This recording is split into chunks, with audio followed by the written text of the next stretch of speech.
Buenas tardes. Les invito a que tomen la Biblia o un dispositivo electrónico y me acompañen en el libro de los Hechos. Vamos a ver el capítulo número 11.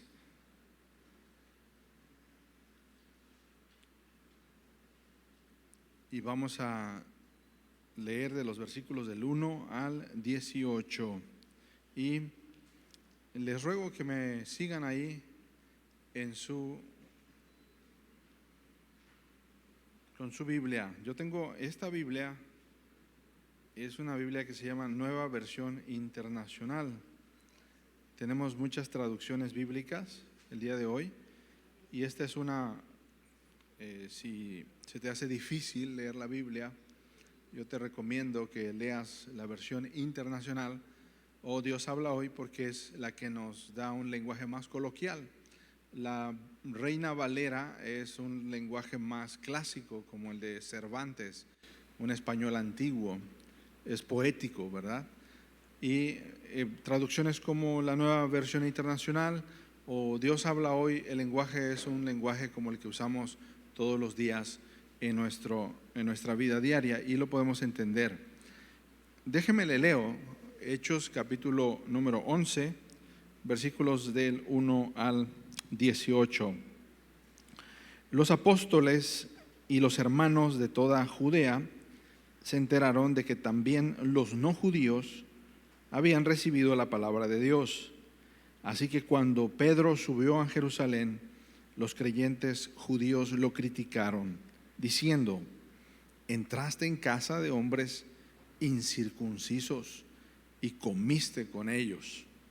Entonces Pedro comenzó a explicarles paso a paso lo que había sucedido. Yo estaba orando en la ciudad de Jope y tuve en trance una visión.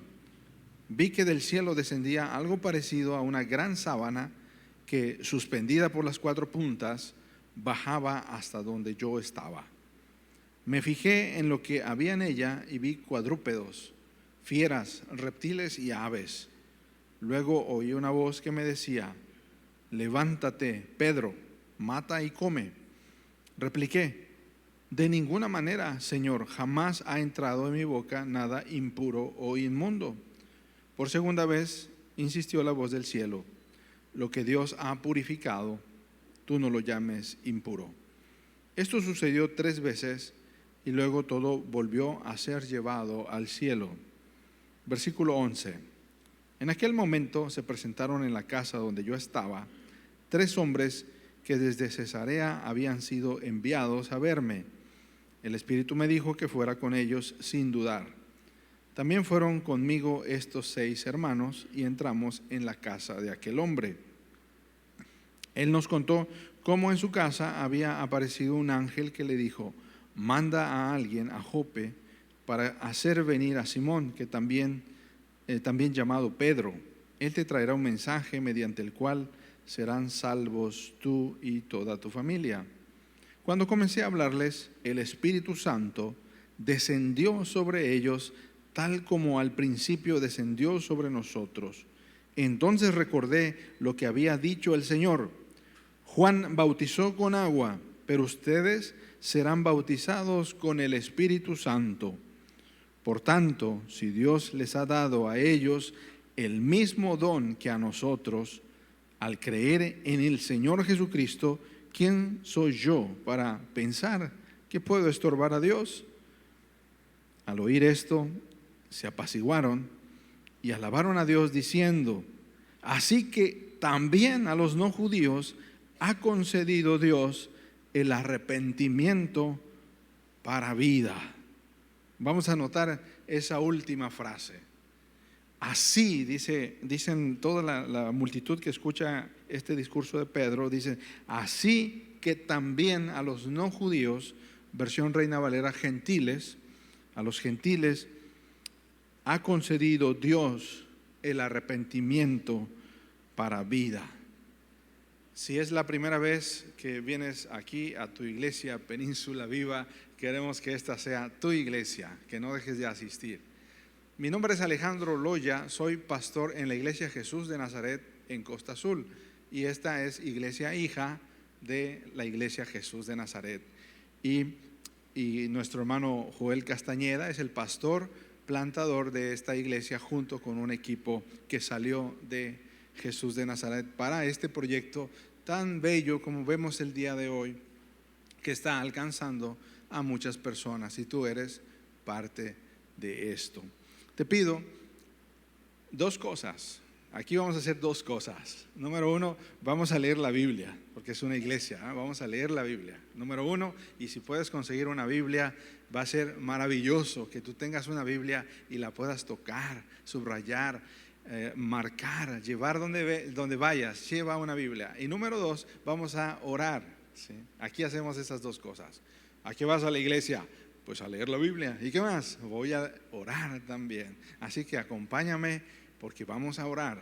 Padre Celestial, en este mediodía, aquí en tu iglesia, Península Viva, abrimos tu palabra y oramos.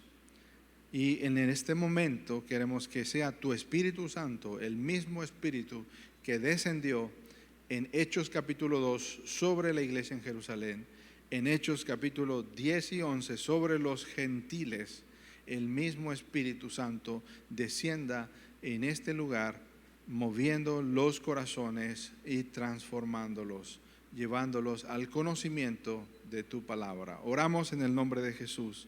Amén. Hoy nos va a tocar un reto porque vamos a ver un capítulo muy largo y voy a tratar de resumirlo en 3 puntos. ¿Sí? Siempre trato de que mis mensajes tengan 3 puntos para que tú te los puedas llevar a casa, ¿verdad? Y el título del mensaje es un mensaje que produce arrepentimiento para vida. Y tomé el título del último versículo que acabamos de leer, el 18. Los gentiles, los no judíos, a ellos también Dios les concedió el arrepentimiento para vida. Y este capítulo número 10 nos va a dar 3 características del arrepentimiento para vida. Pero antes vamos a abordar la definición de arrepentimiento. ¿Qué significa arrepentimiento? Puedes pasarme la siguiente. En el Antiguo Testamento fue escrito en hebreo, ¿sí?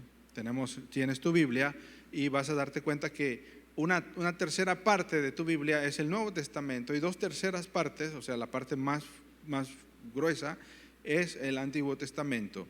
El Antiguo Testamento es antes de Jesús, es el anuncio del Mesías. Y el Nuevo Testamento parte de Jesús, de la vida de Jesucristo, su nacimiento, su muerte y resurrección, hasta que Él regrese por segunda vez. Entonces nuestra Biblia se divide en 2 partes. El Antiguo Testamento fue escrito ¿en qué? En hebreo, ¿verdad? Entonces la palabra hebrea para arrepentimiento, que se utiliza muchísimas veces en el Antiguo Testamento, es dar vuelta en U.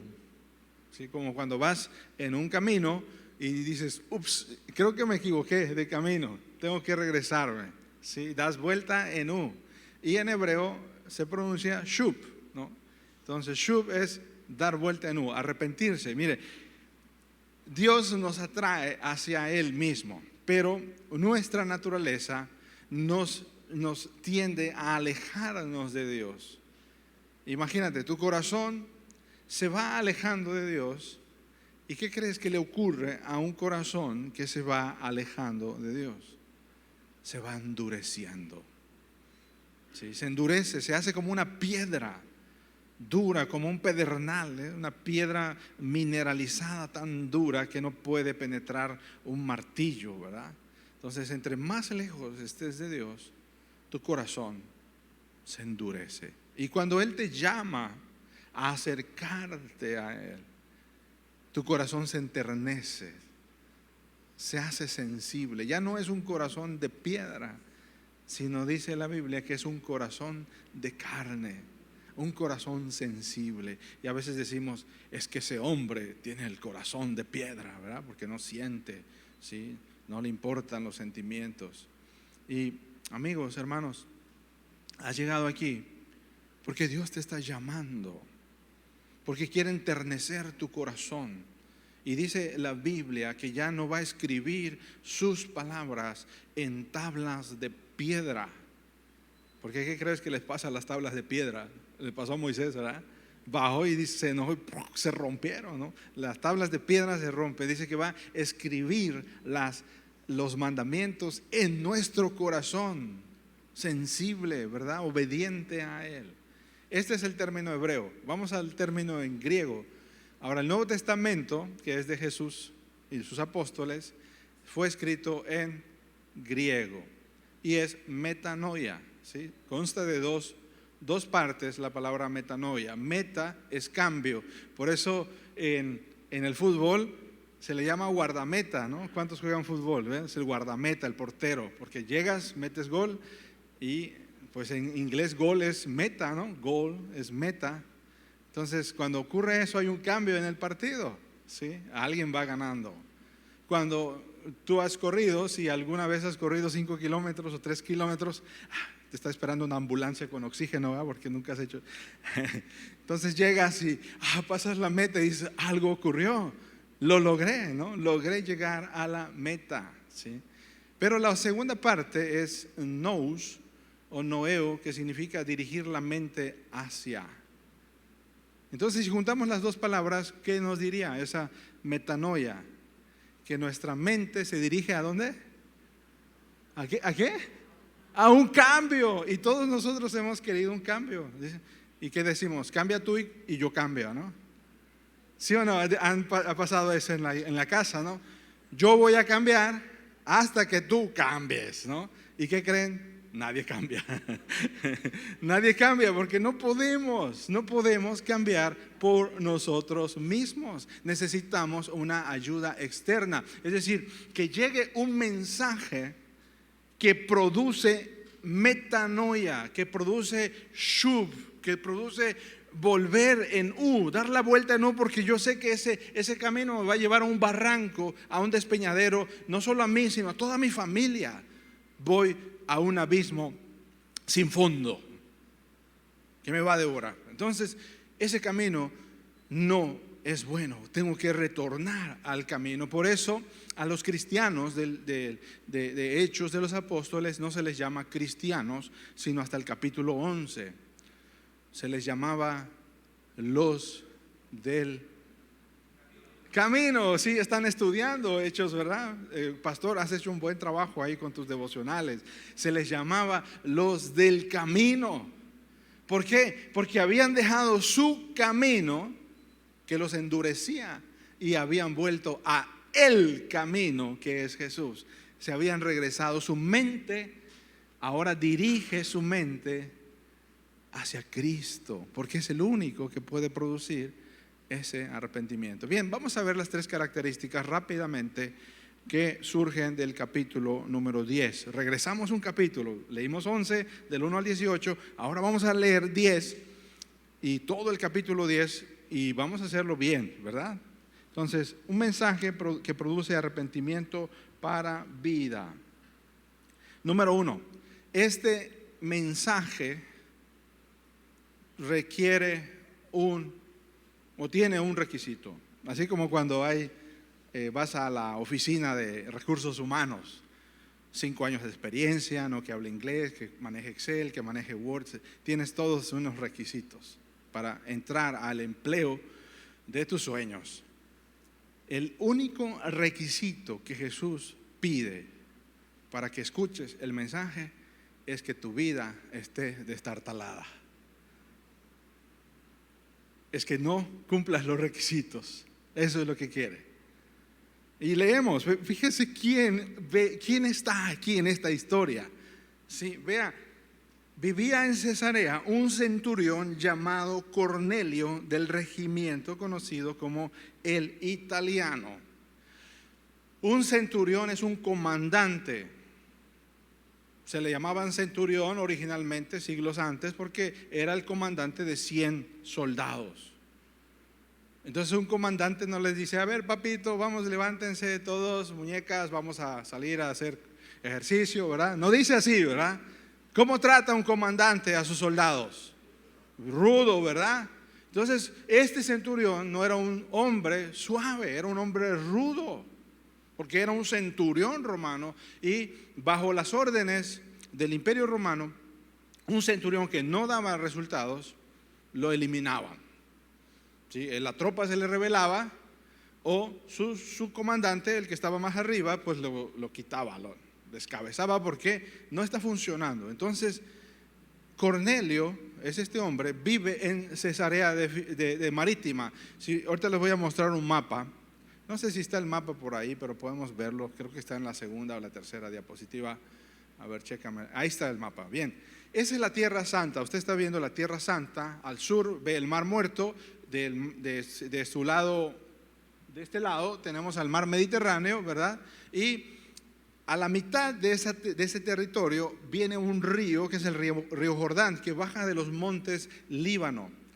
Cuando vayas a la tierra de Israel, me invitas, porque yo quiero ir. Yo quiero ir, si me invitas. Los montes Líbano están llenos de nieve, ¿sí? Y cuando se derrite esa nieve, desciende y forma el río Jordán. Entonces el río Jordán atraviesa es una depresión geográfica, es como una fractura, y desciende el río Jordán hasta el Mar Muerto, pasando por el Mar de Galilea. Entonces usted ve en la mitad del mapa, Cesarea es el puerto y está nombrado por César. Se llama Cesarea en honor al César. ¿Y el César quién fue? César, pues el conquistador. Vine, vivenci, no, vini, vidi, vici, ¿no? El conquistador, el hombre que conquistó Europa, el norte de África y toda la parte del Medio Oriente, un hombre poderoso. Entonces, Cesarea está construida como el puerto de entrada que conecta Roma, ¿sí?, con el Medio Oriente. Es una capital muy importante. Entonces es la capital política, como cuando nosotros resolvemos algo aquí en Guerrero. ¿A dónde tienes que ir? A Chilpo, ¿verdad? ¿A dónde vas? Voy a Chilpo, voy a hacer esto, trámites, porque ahí están las oficinas del gobierno. Las oficinas del gobierno de la provincia de Judea estaban en Cesarea. Por eso el comandante Cornelio vivía ahí. ¿Y qué crees? Cornelio no era digno del mensaje. ¿Por qué? No solo porque era un centurión, no sé cuánta gente habrá matado él, ¿verdad? Pero pues estaba bajo órdenes del comandante y ve y mata, ejecuta, ¿no? Porque es tu tarea, eres soldado. No sé cuánta gente habrá lastimado, golpeado, torturado, ¿verdad? El comandante Cornelio, pero algo ha pasado en él. Él no está contento con su vida. Vea lo que pasa en su vida, mire. Dice, él y toda su familia eran devotos y temerosos de Dios. Realizaban muchas obras de beneficencia para el pueblo de Israel y oraba a Dios constantemente. ¿Te das cuenta? Este hombre se está volviendo a Dios, pero le falta algo. ¿Sí? Da limosnas, ¿sí? Hace oraciones. O sea, tiene una religión externa, pero dentro de su vida, ¿sí?, su metanoia no es completa, no está la metanoia, el cambio en su mente, en su ser, no ha sido transformado, porque este es sobrenatural. Es el Espíritu Santo el que tiene que obrar ese cambio, ¿sí? Tú puedes intentar dar diezmos, hacer mandas, hacer votos, no sé, hacer una penitencia, lo que sea, ¿no? Hacer un juramento, jurar, ¿no? Voy a jurar que no voy a beber 1 año o 2 años. ¿Y qué ocurre cuando termina el juramento? Pues se va otra vez, ¿no? Como si no hubiera jurado, pues se tomó todo lo que no juró, lo que juró en los 2 años, ¿verdad? O si no va y le dice, ¿sabes qué? Va a haber la fiesta de no sé quién, ve y pídele permiso. Y no, pues pagas, pides permiso, te dan permiso de que te embriagues, pero luego vuelves a pagar tu voto, ¿verdad? Y entonces no te pueden transformar las acciones externas. Mira, la religión dice esto: ¿qué puedo hacer por Dios? Señor, ya vine a tu iglesia, ya canté, ya tengo mi Biblia, ya doy mi ofrenda, ¿verdad? ¿Qué puedo hacer yo por Dios? Eso es la religión. Sí. Y todos tienen una religión, todos, incluso hasta el más duro en su corazón tiene su religión, porque puede ser él mismo su religión, ¿verdad? Yo creo en mí mismo, yo creo en mis zapatos, yo creo en mi dinero, yo creo en mi trabajo. Todos tenemos una religión. ¿Qué puedo yo hacer por Dios? Pero la gracia dice, ¿qué ha hecho Dios por mí? Y te desarma, ¿no? Completamente. Porque no es lo que tú haces por Dios, sino lo que Él ya ha hecho por ti. Y mire, ¿qué está haciendo Dios? Dios ha predestinado a este hombre. Va a haber un giro interesante en la historia del libro de los Hechos, porque hasta este momento el mensaje inicia en Jerusalén. Casi al norte, arribita del Mar Muerto está Jerusalén, y de ahí está, ves la que dice Judea, que es la provincia, Jerusalén, Judea, después sigue Samaria. Y el Señor les dijo que cuando viniera el Espíritu Santo serían testigos en Jerusalén, y después en Judea, y después en Samaria, y después ¿dónde? Hasta lo último de la tierra. ¿Te das cuenta dónde está Cesarea? Está arriba de Samaria. O sea, está haciendo una onda expansiva el mensaje del arrepentimiento de Jesús. El arrepentimiento para vida que solo Jesucristo puede producir en la vida de las personas. Sí. Esto no ocurrió en un rincón, hermanos. Tú no te imaginas por qué Dios decidió caminar por esa tierra. Porque tú ves el mapa y está en el centro del mundo, y lo que ocurre ahí da la vuelta en cuestión de segundos. Pasa algo ahí en Gaza, pasa algo en el West Bank o en los Altos de Golán. Tú sabes, en Twitter rápido están pasando las noticias de lo que está ocurriendo allá. Dios pone su escenario en ese lugar intencionalmente. Tenemos el norte de África, Medio Oriente, Europa, confluyen en ese puente de tierra. ¿Es casualidad? No, porque Dios quiere dar a conocer su mensaje. Cornelio no solo es indigno por ser un comandante, es indigno porque no es judío. No es judío. Pero ¿sabes qué ha ocurrido en él? Él empieza a ir a la sinagoga judía y empieza a leer el Antiguo Testamento, la ley de Moisés, los salmos, los profetas. Ya empezó a buscar a Dios. ¿Y tú por qué crees que empezó a buscar a Dios? Por el vacío que siente su alma. Y tú estás aquí porque tienes un vacío en tu alma, y el único que puede llenar ese vacío es Jesucristo. Y esto nos lleva al punto número 2, que es un mensaje para un mensajero renuente. Amigos, mire, aquí vamos a encontrarnos una historia interesante, porque Dios le dice a Pedro, ve a todo el mundo, y Pedro dice, no quiero. Sí, así como te dice, ve y compárteles a tus compañeros en la oficina, a tu familia, y tú dices, no quiero porque me van a rechazar, se van a burlar de mí, me van a decir que soy pastor, el aleluya, el hermano, el arrepentido, el santo, te van a decir mil cosas, ¿verdad? Sí. Entonces Pedro no quiere. Fíjate, hay un problema étnico aquí. El problema es que este centurión es italiano, es romano, es gentil. Roma controla esa parte del mapa que viste. Roma la controla, sus impuestos, su política está controlada. Entonces no quieren a los romanos ahí, no los quieren, ¿sí? Como dicen, ay, ya llegaron los romanos, van a querer más impuestos. No podían ni saludarlos, no podían tomar agua del mismo vaso, ¿sí? Si llegabas a la casa de un romano, soy romano y tú judío, no, pues no puedo tomar agua del mismo vaso. Y a mí me ocurrió en una ocasión en Indonesia. Invitamos a una señora a la casa, y ella era de una religión, la religión de Indonesia, y le dimos un vaso de agua.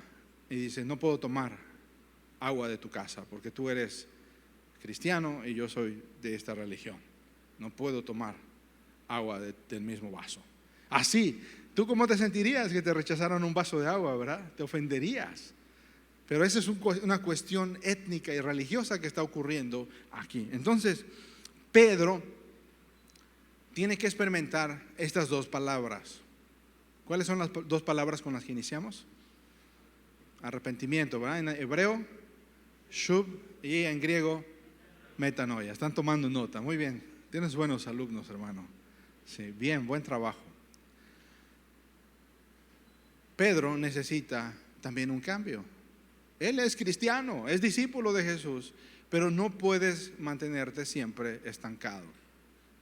No sé, algunos de ustedes ya llevan años, ya se bautizaron, ya pueden tomar la Santa Cena, ¿verdad? Pero de repente necesitas también una conversión en tu vida. Sí, necesitas continuar esa transformación. No, la conversión no es estática, es dinámica. Continuamente vas abandonando viejos hábitos y vas revistiéndote de nuevos hábitos. Y aquí Pedro tiene un problema muy grande. Pedro es muy judío, ¿sí? Muy judío. Y vamos a leer el versículo número 9 del capítulo 10. Al día siguiente, mientras ellos iban de camino y se acercaban a la ciudad, Pedro subió a la azotea a orar. Entonces Cornelio tiene una visión de Dios. Un ángel viene y le dice: ve y manda llamar a Pedro. Si puedes ponerme el mapa otra vez, allá. Él está 50 kilómetros abajo, hay una ciudad que se llama Jope, en la costa del mar Mediterráneo, ¿sí? Y desde Cesarea él manda una delegación de soldados y le tocan la puerta a Pedro. Oye, aquí vive Simón, aquí vive Simón, ¿sí? Aquí vive Pedro, ¿no? Entonces habían dos Simones allá, Simón el curtidor y Simón Pedro. Entonces era Simón, ¿no? Llegan a la puerta de su casa la delegación. ¿Y tú qué pensarías si llega una cuadrilla de la Guardia Nacional, ¿verdad? O de la Fiscalía a tu casa? ¿Qué pensarías? Me van a levantar, ¿no? Ya me levantaron, ya descubrieron que era yo, ¿no? Y ya llegan ellos y Pedro está orando en la azotea y tiene hambre Pedro.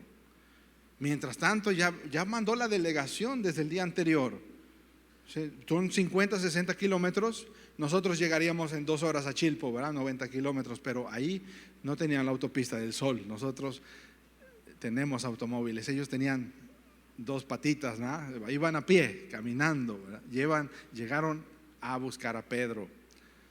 Mientras Pedro está orando, tiene una visión. Pásame la diapositiva de la visión. Veamos la visión, es interesante. Era casi el mediodía, versículo 10. Sintió hambre y quiso algo de comer. Mientras le preparaban la comida, tuvo una visión. Vio el cielo abierto y algo parecido a una gran sábana que, suspendida por las 4 puntas, descendía hacia la tierra. En ella había toda clase de cuadrúpedos, como también reptiles y aves. Levántate, Pedro, mata y come, le dijo una voz. De ninguna manera, Señor, respondió Pedro, jamás he comido nada impuro o inmundo. Versículo 15. Por segunda vez le insistió la voz: lo que Dios ha purificado, tú no lo llames impuro. Esto sucedió 3 veces y enseguida la sábana fue recogida al cielo. Hay un libro en el Antiguo Testamento que cuando tú lo leas vas a poner el emoticon del cerebro volando así. ¿Sí? Sí, a mí me encanta ese emoticon, lo pongo luego, ¿no? Se vuela el cerebro. El libro del Levítico. Vas a hablarle a tu pastor: pastor, no le entiendo al libro del Levítico. ¿Y sabes para qué está el libro del Levítico ahí? Para que no lo entiendas. De verdad, tienes que leerlo aunque no lo entiendas, ¿sí? Entonces habla de enfermedades de lepra, ¿no? Cómo se purifican, cómo agarran un cordero, lo desollan, ¿verdad? Le abren la panza, sacan las entrañas, lo cortan en pedazos, le prenden fuego y aroma grato al Señor. Pero hay unos capítulos donde habla de los animales limpios y los animales impuros. Y ya dice: los animales que son limpios son los que rumian y tienen pezuña hendida. ¿sí? La vaca, el borrego, el chivo, ¿verdad? Pero el conejo no, porque rumia pero no tiene pezuña, ¿verdad? El cerdo tiene pezuña pero no rumia, y así sucesivamente tenemos una serie de leyes dietéticas del Antiguo Testamento. El día de hoy le llaman kosher los judíos, ¿no? Un judío, su comida kosher, si tú le das taquitos al pastor, ¿verdad? Bueno, si me dan taquitos a mí, yo me los como, ¿verdad? Pero si les das a un judío taquitos al pastor, no lo va a comer porque es de cerdo, es carne de cerdo. Y el Antiguo Testamento señala que es inmundo por leyes dietéticas. Pero 3 veces aparece este lienzo, esta sábana, y baja con un cuchito bien cebado, ¿verdad? Para las carnitas, ¿no? Para hoy domingo, un cuche relleno, ¿verdad? Para nosotros oramos, Señor, gracias por el cuchito relleno, su chile en vinagre arriba, ¿verdad? Y tu chilate. Esa es la felicidad del acapulqueño, ¿verdad? El domingo. Pero Pedro no puede comer eso porque es judío, dietéticamente judío. Dios los había apartado y les había dicho: no coman esto porque quiero que sean una nación diferente a las demás. Pero a partir del Nuevo Testamento Dios hace un cambio, porque Él puede cambiar sus leyes, y le dice a Pedro: mata y come. Y Pedro, pues como buen judío, dice: de ninguna manera, yo no voy a comer eso, porque no ha entrado nada inmundo en mí. ¿Qué crees que le está diciendo Dios a Pedro? Le dice: ve con los que tú piensas que son inmundos, indignos, los gentiles, y predícales mi evangelio. No se lo merecen, Señor. Nos han oprimido, nos han quitado todos nuestros impuestos, se han llevado lo mejor de nuestras cosechas, controlan el gobierno, son corruptos. ¿De quién estamos hablando? De los romanos, ¿verdad? Estamos hablando de los romanos, del centurión, ¿verdad? Cualquier parecido con Acapulco no es coincidencia, porque lo necesitamos también en Acapulco, ¿verdad? Así que, amigos, este mensajero tiene que ser transformado. Y entonces, mientras él termina de ver la visión, llega la delegación que manda el centurión y se lo llevan a Cesarea. Él va a Cesarea a encontrarse a la familia de este hombre romano, Cornelio. Y esto nos lleva al tercer punto. Y como ustedes saben que yo predico con 3 puntos, ya estamos por terminar, ¿verdad? Tercer punto, un mensaje que produce un resultado sorprendente. Aquí siempre me encanta a Dios, que siempre da un giro inesperado en sus historias, ¿verdad? Tenemos un hombre que no es digno de recibir el evangelio, con toda su familia, hambriento porque hay un vacío en su alma. Tenemos un mensajero renuente por cuestiones dietéticas, por cuestiones de leyes ceremoniales del Antiguo Testamento, renuente a ir a predicar a los que no merecen. Y el Espíritu Santo le dice a Pedro: ve con ellos, te buscan, ve con ellos. No es casualidad. Amigos, el día de hoy no va a venir un ángel a decirnos un mensaje. Yo voy a creer hasta que el arcángel Gabriel con Miguel y con Rafael y con todos los que terminen en él se me aparezcan, ¿verdad? Y voy a creer. No, amigos, no necesitamos un ángel. Aquí está escrito. ¿Quieres que Dios te hable? Aquí está su palabra. Sumérgete en este libro, que sea tu pasión. Entonces, ¿qué resultado vamos a encontrar en estos versículos? Vamos del 24 dice: un día después llegó a Cesarea Cornelio, estaba esperándolo con los parientes y amigos íntimos que había reunido. O sea, no estaba solo, estaba con toda su familia. Y al llegar Pedro a la casa, Cornelio salió a recibirlo y postrándose delante de él le rindió homenaje. Desde ahí ya quería ponerle San Pedro, ¿verdad? Pero no, ahí no. Pedro le dice: no me adores, no te postres, porque no soy San Pedro, ¿sí? Soy solamente un mensajero. Entonces lo levanta porque Cornelio le quiere dar adoración, así que Amigos, nosotros aquí en la iglesia, Península Viva, la centralidad es Jesucristo. ¿Sí? Pedro hizo su tarea, María hizo su tarea, Juan hizo su tarea. Son hombres usados por Dios, mujeres usados por Dios, pero no son nuestros mediadores ni intercesores, ¿verdad? Por más madre que haya dado a luz a Jesús, ella no es mediadora ni intercesora. El único mediador es Jesucristo. Y seguimos leyendo y dice así, versículo 26. Pedro hizo que se levantara y dijo: ponte de pie, porque solo soy un hombre como tú.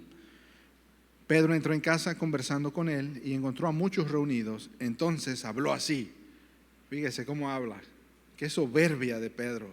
Ustedes saben muy bien que nuestra ley prohíbe que un judío se junte con un extranjero o lo visite. Fíjese, les estoy haciendo un favor, está diciendo. Ustedes no merecen que yo venga y entre a su casa. Si yo hubiera sido Cornelio, le hubiera dado 2 cachetadas. Pedro, vete ya. Sí, no, ¿por qué me vienes a decir esto? Pero Pedro tiene hambre de Dios, aun cuando lo está ofendiendo así. Cornelio sigue escuchando el mensaje porque no importa que este mensajero sea renuente. Por eso, versículo 29, cuando mandaron por mí, vine sin poner ninguna objeción. Ahora permítame preguntarles, ¿para qué me hicieron venir? No puede ser, Pedro, que no te des cuenta para qué te hicieron venir. O sea, Pedro, discípulo de Jesús, conoces el Evangelio. ¿Para qué me hiciste venir? No, pues para que nos hagas una barbacoa. No, ¿para qué lo hicieron venir? Pues para que les predique el Evangelio, ¿verdad? Entonces Pedro sigue siendo un mensajero renuente. Cornelio le cuenta la historia de lo que ocurrió. Y dice el versículo número 34, Pedro tomó la palabra y dijo: ahora comprendo que en realidad para Dios no hay favoritismos. Por fin lo entiende Pedro, ¿verdad? Dios no hace acepción de personas. Quiere salvar a todas las naciones, no importando qué trasfondos tengamos nosotros, si hayamos sido criminales o los niños buenos, ¿verdad?, de la clase. Dios envió su mensaje al pueblo de Israel anunciando las buenas nuevas de la paz por medio de Jesucristo. Y ahora llega el mensaje, que es el Señor de todos. Ustedes conocen este mensaje que se difundió por toda Judea, comenzando desde Galilea, después del bautismo que predicó Juan. Me refiero a Jesús de Nazaret, cómo lo ungió Dios con el Espíritu Santo y con poder, y cómo anduvo haciendo el bien y sanando a todos los que estaban oprimidos por el diablo, porque Dios estaba con él. Nosotros somos testigos de todo lo que hizo en la tierra de los judíos y en Jerusalén. Lo mataron colgándolo de un madero, pero Dios lo resucitó al tercer día y dispuso que se apareciera, no a todo el pueblo, sino a nosotros, testigos previamente escogidos por Dios, que comimos y bebimos con Él después de su resurrección. Él nos mandó a predicar al pueblo y a dar solemnemente testimonio de que ha sido nombrado por Dios como juez de vivos y muertos. De Él dan testimonio todos los profetas, que todo el que cree en Él recibe por medio de su nombre el perdón de pecados. Fíjese en cuántas líneas resume el Evangelio. Jesús, lo que Él hizo, cómo predicó, su muerte, su resurrección, su ascensión al cielo y que Él regresará. El centro del mensaje. Este es el corazón del mensaje. No es hombrecéntrico, es cristocéntrico. Y mire qué ocurre cuando ellos están oyendo el mensaje. Leamos. Esto nos va a sorprender. Versículo 44. Mientras Pedro estaba todavía hablando, el Espíritu Santo descendió sobre todos los que escuchaban el mensaje. Los creyentes judíos que habían llegado con Pedro se quedaron asombrados de que el don del Espíritu Santo se hubiera derramado también sobre los no judíos, pues los oían hablar en lenguas y alabar a Dios. Entonces Pedro respondió: ¿acaso puede alguien negar el agua para que sean bautizados estos que han recibido el Espíritu Santo lo mismo que nosotros? Y mandó que fueran bautizados en el nombre de Jesucristo. Entonces le pidieron que se quedara con ellos unos días. El Espíritu Santo sella el mensaje. ¿Sabes qué ocurre? Regresamos a la palabra arrepentimiento. Escuchas el mensaje y ocurre algo en tu corazón. Aquí adentro el Señor pone un sello de pertenencia. Como un hierro candente, el Espíritu Santo abre tu corazón y así con ese fuego te marca que le perteneces. ¿En qué momento recibimos el Espíritu Santo? En el momento que creemos.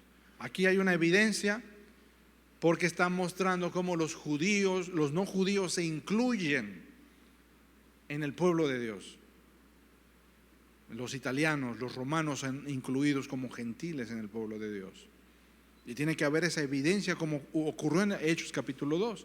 Pero no tiene que pasar el día de hoy. En el momento que tú crees, ese momento el Espíritu Santo te bautiza. ¿Y sabes qué significa bautizar? Bautizar significa tres cosas: sumergir, lavar y remojar. Y las mamás lo hacen todos los días, ¿verdad? Sumergen los trastes, ¿verdad?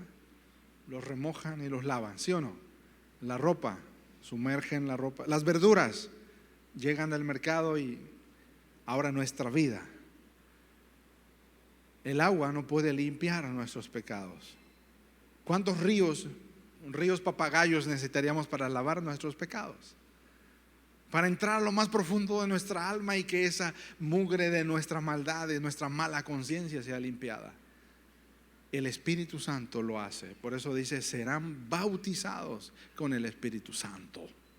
Porque Él, ¿qué significa bautizar? Les dije tres cosas. ¿Qué es? Sumergir, lavar, ¿verdad? Remojar, sí. Acuérdese, hermana, cuando esté lavando ahí, estoy bautizando la ropa, ¿no? Porque es tu tarea, ¿no? Para que tú tengas una ropa limpia. Ahora, ¿qué tiene que hacer el Señor? Sumergirnos, lavarnos, remojarnos para lavar nuestros pecados. La única manera es el Espíritu Santo dándonos una nueva conciencia, una limpia conciencia, como que nos resetea nuevamente. Empiezas de nuevo, un nuevo comienzo para ti. Tu vida se ha acercado a Jesús.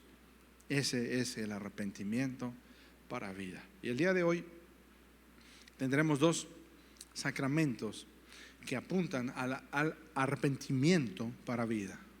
El primero es el bautismo y cerramos con la Santa Comunión. Vamos a continuar.